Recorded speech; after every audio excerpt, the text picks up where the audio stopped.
Adelaide's Sudanese gang wars escalated following a terrifying shooting at Kilburn. 5 teenagers are tonight under arrest in relation to the stabbing death of a Queensland grandmother in a shopping centre car park. He says the gangs are out of control, unlike most African migrants who are peace-loving. A 15-year-old girl at Melbourne's Southern Cross railway station was attacked by about 8 girls or women, most, if not all, of apparently African descent. This picture posted on social media was taken outside the teen's property a year ago. KBS stands for Killer Block Squad. We cannot assume that the capacity of all of our potential migrants to integrate successfully is the same as their predecessors. The 17-year-old boy charged with murder refused to get out of bed yesterday to appear in court. Ladies and gentlemen, I wanted to talk to you about some recent developments that have been taking place in Queensland and Victoria. I originally was not going to make this video because there is just no careful or nice way to discuss these topics without the very serious threat of censorship. Because you are just not allowed to notice things anymore without being accused of every Marxist buzzword under the sun. But it is an important issue and it does not seem to be going away anytime soon. So I'm sure many of you are aware of the brutal crimes that have been taking place across Brisbane and Melbourne lately, and also the reluctance of the mainstream media and our political class to discuss the nationality of these accused suspects. So firstly, we need to talk about Valine White. I'm sure most of you out there have probably heard the story and more information has recently surfaced. But for those of you who don't know, Valine White is an Australian grandmother who was brutally stabbed to death by a Sudanese teenager on behalf of a group of 4 Sudanese teenagers who were plotting to steal her car in Redbank Plains. Now, it really is a tragedy that this happened, and to make matters worse, this horrible act was done in front of the woman's 6-year-old granddaughter, who no doubt is going to be traumatised by this for a very long time. I mean, I have a 7-year-old nephew, and I couldn't imagine the state of his mind if he was to go through something like this with his nan. Now, just citing this article from news.com.au, we read the following. Quote, "The teenager accused of killing Valine White is a Sudanese refugee who was on bail for armed robbery when he allegedly murdered the grandmother, it has been reported. 2 other teenagers charged after Ms. White's death were private school students and one has alleged gang links, a Kurd has heard. No surprise." Reading on. "Miss White was doing her grocery shopping at Town Square Redbank Plains Shopping Centre when she was allegedly stabbed in the underground car park around 6 p.m. on Saturday. The 70-year-old had double-backed to check her car was locked when police allege she was fatally stabbed in the chest before her car was stolen for a 20-minute joyride. Police arrested the 16-year-old boy at a unit complex in Bellbird Park on Monday. He was charged with murder and unlawful use of a motor vehicle and stealing." Now, one thing I did want to bring up, it doesn't seem to be mentioned in this article, but I do know that he was going to appear before Children's Court. Moving on. "It has now emerged that the teen was charged with 3 armed robbery offences last year and was on bail when he allegedly killed Valine. On Tuesday, his mother spoke to 9 News and told Valine's family that she was sorry. "I'm sorry to the community because I didn't know that kids do that," the mother, who cannot be identified, said. I mean, seriously? Well, yeah, I mean, she is right. Kids don't normally do this, do they? So, this Sudanese refugee was already on bail at the time for similar crimes, and to top it all off, he's being charged as a minor because he is only 16. Which means he will likely get a slap on the wrist and be out on the streets in 5 or so years. That would be my guess anyway. It's an outrageous crime, and unfortunately it does not stand alone. Yesterday afternoon in Brisbane, again, a 43-year-old woman was robbed, assaulted, abducted, and assaulted again by a gang of 4 Sudanese men before police rescued her.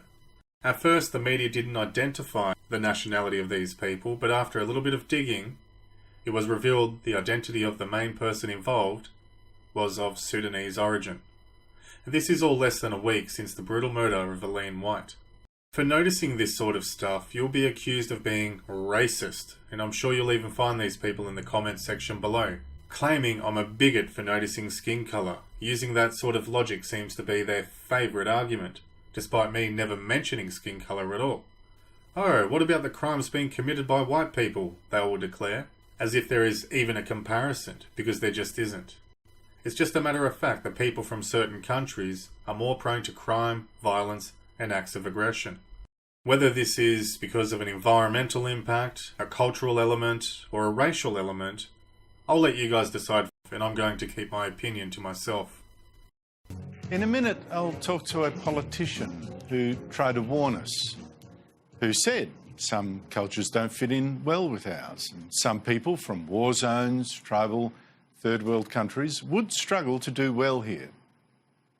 And he said, "Do not bring in so many Sudanese refugees, or we will pay." That man was the then Immigration Minister, Kevin Andrews. But seriously now, Brisbane, what the fuck are we doing? Like, we can't let this continue. Do we as Australians need to learn the hard way, like England, Germany and France and Sweden and countries like that have done? There needs to be a very serious talk about immigration reform and the deportation of these people who are statistically shown to be more prone to committing very serious crimes. It puts our whole community at risk. Destructive levels of immigration have deprived us of decent living standards, which have caused the housing market crisis and rental crisis. Inflation, crime rates, cultural instability, racial tension, a lack of job availability, and many other issues. There is a direct correlation.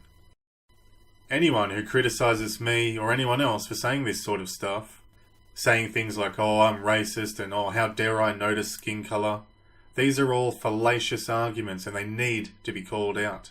The statistics don't lie.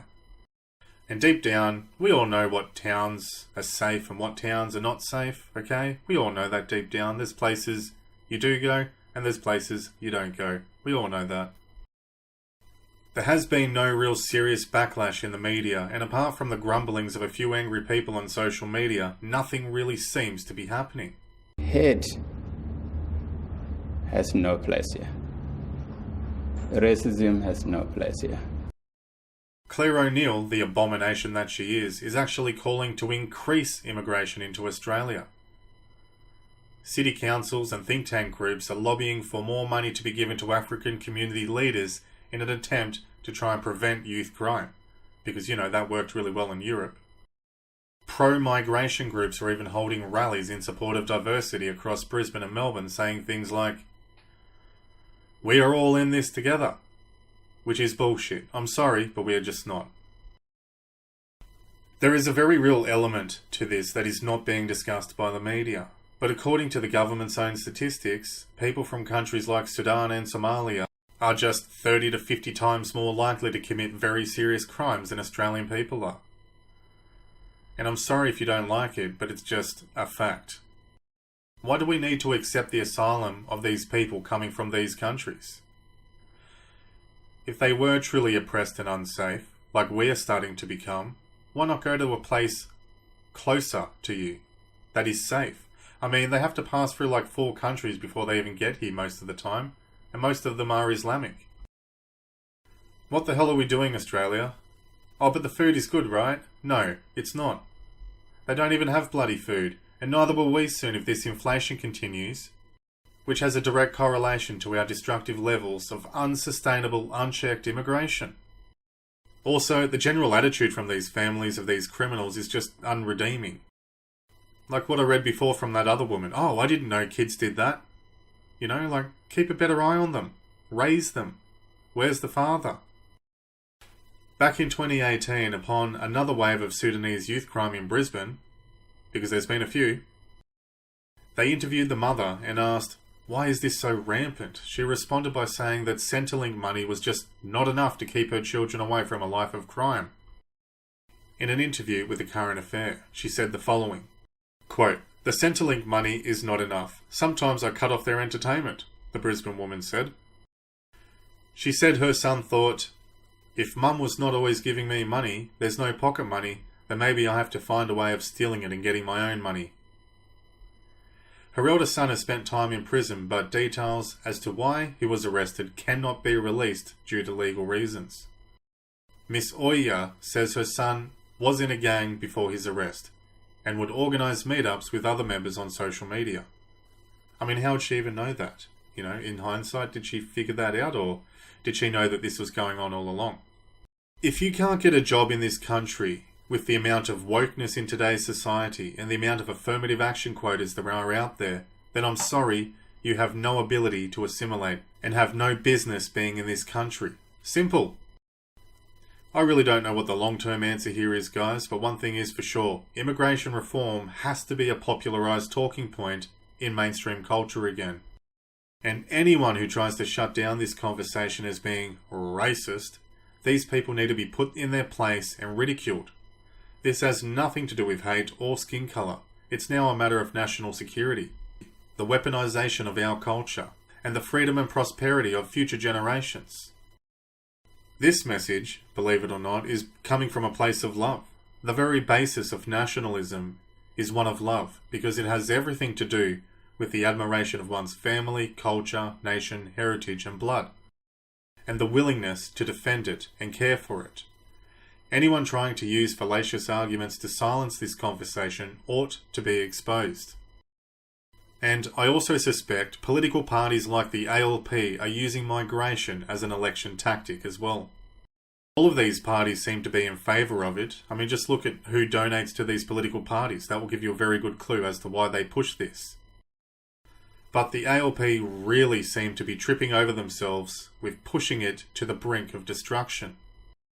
People like Claire O'Neill and Albanese need to go. All of this nonsense with the voice to Parliament, the never-ending call to treaty, the lockdowns, the state of the economy, the refusal to acknowledge Australia Day, and it just gets worse and worse. With that said, let me know your thoughts in the comments section below. Be sure to like, subscribe, and share this video around on social media. Thanks for watching.